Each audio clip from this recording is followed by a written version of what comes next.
സിനിമയിലെ background music മുഴങ്ങുന്നു, പക്ഷേ ഡയലോഗുകൾ ഒട്ടും വ്യക്തമല്ല. ഭൂരിഭാഗം പേരും നേരിടുന്ന ഈ ഓഡിയോ പ്രശ്നത്തിന് ഒരൊറ്റ സാങ്കേതിക കാരണം മാത്രമേ ഉള്ളൂ. അത് സെൻട്രൽ ചാനലാണ്. നിങ്ങൾ എത്ര വലിയ സൗണ്ട് ബാർ വാങ്ങിയാലും കാര്യമില്ല. കാരണം നിങ്ങൾ ആ സെൻട്രൽ ചാനൽ എന്ന രഹസ്യം അറിഞ്ഞിട്ടില്ല. സൗണ്ട് ബാർ വാങ്ങുമ്പോൾ സെയിൽസ്മാൻ നിങ്ങളെ പറ്റിക്കാറുണ്ട്. പക്ഷേ ഇനി നിങ്ങളെ ആരും പറ്റിക്കില്ല. നിങ്ങളുടെ ലിവിംഗ് റൂമിന് ഏത് സൗണ്ട് ബാർ വേണമെന്ന് കൃത്യമായി തീരുമാനിക്കാൻ ആരും പറഞ്ഞു തരാത്ത സാങ്കേതിക വിദ്യകൾ ഇതാ ഈ വീഡിയോയിലൂടെ നിങ്ങൾക്ക് മുന്നിൽ എത്തിക്കുകയാണ്. നിങ്ങളുടെ ടിവിയുടെ ശബ്ദം ഒരു പ്രൊഫഷണൽ ലെവലിലേക്ക് മാറ്റാൻ ഈ വീഡിയോ കാണൂ. നമ്മൾ ആദ്യം മനസ്സിലാക്കേണ്ടത് നമ്മുടെ ടിവികൾ എങ്ങനെയാണ് രൂപകൽപ്പന ചെയ്തിരിക്കുന്നത് എന്നാണ്. കുറച്ചു വർഷങ്ങൾക്ക് മുമ്പ് നമ്മുടെ വീട്ടിലുണ്ടായിരുന്ന വലിയ ബോക്സ് ടിവികളെ ഓർമ്മയുണ്ടാകുമല്ലോ.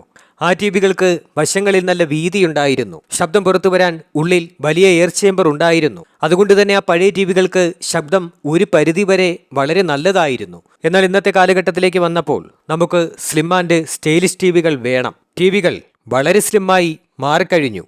ഇവിടെയാണ് ടി വി കമ്പനികൾ ഒരു വലിയ ചതി ചെയ്യുന്നത്. ഒരു ടി വി സ്ലിമ്മായിട്ട് വരുമ്പോൾ അതിനുള്ളിൽ സ്പീക്കറുകൾ വയ്ക്കാൻ വേണ്ടത്ര സ്ഥലം ഇല്ലാതാകുന്നു. ശബ്ദമുണ്ടാകാൻ വായുസഞ്ചാരമുള്ള ചെറിയൊരിടം അത്യാവശ്യമാണ്. ആ സ്പേസ് ഇല്ലാതായതോടെ ടി വിയിലെ സ്പീക്കറുകൾ ഒരു ചെറിയ പെട്ടിക്കുള്ളിൽ ശ്വാസം മുട്ടുന്നത് പോലെയായി. ടി വി കമ്പനികൾ ചിന്തിച്ചത് ഇതാണ്: ടി വികൾ കാണാൻ സുന്ദരമായിരിക്കണം, സൗണ്ട് എങ്ങനെയെങ്കിലും ഒപ്പിക്കാം. അങ്ങനെ ടി വിയുടെ ഒരു പ്രധാന ഭാഗമല്ലാതായി സൗണ്ട് മാറി.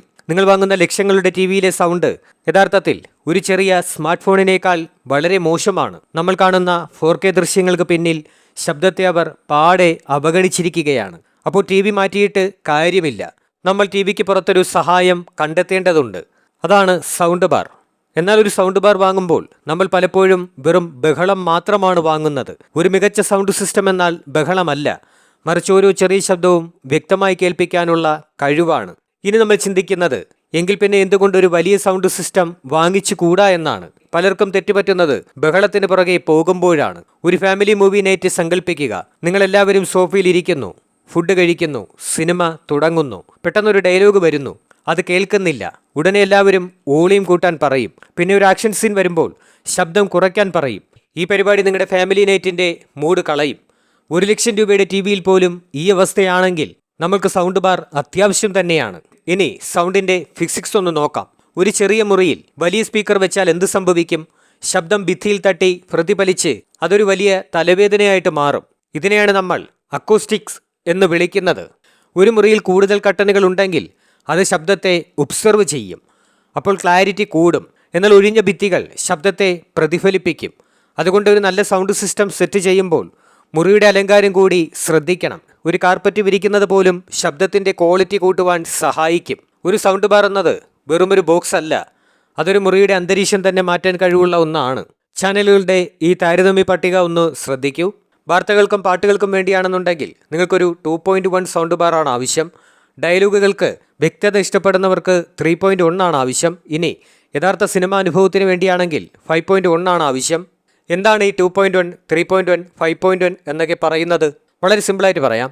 2.1 ചാനലിൽ 2 സ്പീക്കറുകൾ മാത്രമാണ് വരുന്നത്. ഇവിടെ ഡയലോഗും പാട്ടും ഒരേ സ്പീക്കറിൽ നിന്നാണ് വരുന്നത്. അതുകൊണ്ടാണ് സിനിമയിൽ പാട്ട് കൂടുമ്പോൾ ഡയലോഗുകൾ കേൾക്കാൻ സാധിക്കാത്തത്.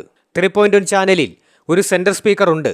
ഇതിൻ്റെ ഒരേ ഒരു ജോലി ആളുകൾ സംസാരിക്കുന്നത് വ്യക്തമാക്കുക എന്നതാണ്. അതുകൊണ്ട് നിങ്ങൾ 3.1 സിസ്റ്റം എടുത്താൽ ബാക്ക്ഗ്രൗണ്ട് മ്യൂസിക് എത്ര അലറിയാലും ഡയലോഗ് നല്ലതുപോലെ വ്യക്തമായി കേൾക്കാൻ സാധിക്കും. 5.1 ചാനലിൽ 2 സ്പീക്കറുകൾ പിന്നിലും വരുന്നുണ്ട്.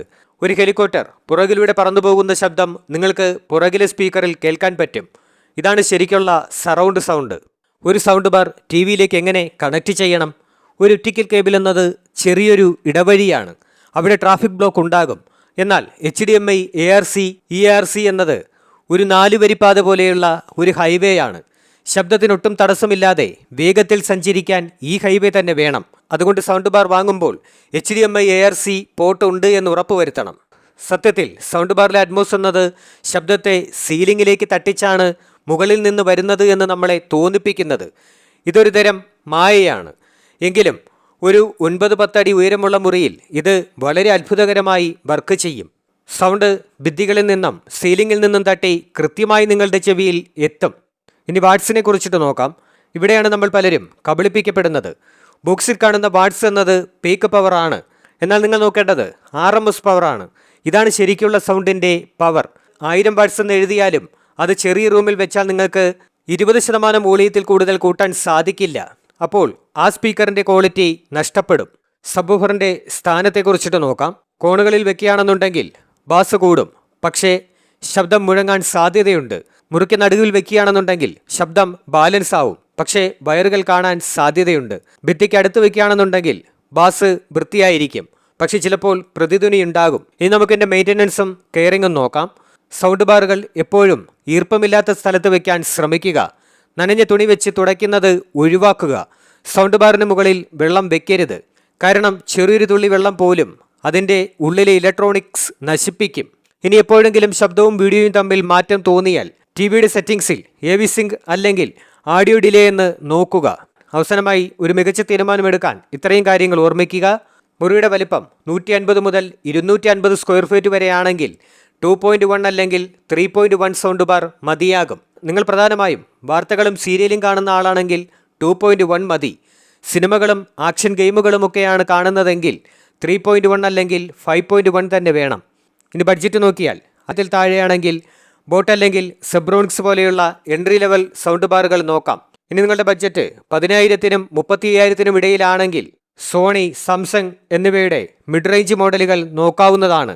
വയർലെസ് സബ്വൂഫർ ഉണ്ട് എന്നും ഉറപ്പുവരുത്തുക.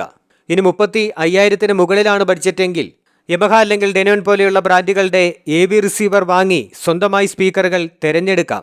അനാവശ്യമായ ബഹളങ്ങൾ ഒഴിവാക്കി ശരിയായ പ്രോഡക്റ്റ് തിരഞ്ഞെടുക്കാൻ ബൈറൈറ്റ് എപ്പോഴും കൂടെയുണ്ടാകും. ഈ വീഡിയോ നിങ്ങൾക്ക് ഉപകാരപ്പെട്ടുവെന്ന് കരുതുന്നു. ഇനിയും ഇതുപോലെയുള്ള ടെക്നിക്കൽ കാര്യങ്ങൾ മനസ്സിലാക്കാൻ ബൈറൈറ്റ് ചാനൽ സബ്സ്ക്രൈബ് ചെയ്യാൻ മറക്കരുത്. നിങ്ങളുടെ സംശയങ്ങൾ താഴെ കമൻറ്റ് ചെയ്യൂ. ഈ വീഡിയോ നിങ്ങളുടെ സുഹൃത്തുക്കൾക്ക് കൂടി ഷെയർ ചെയ്യുക. ടിവിക്ക് സ്പീക്കർ വേണമെന്നറിയാതെ ബുദ്ധിമുട്ടുന്ന ഒരുപാട് പേരുണ്ടാകും. അടുത്ത വീഡിയോയിൽ കാണാം. Good bye.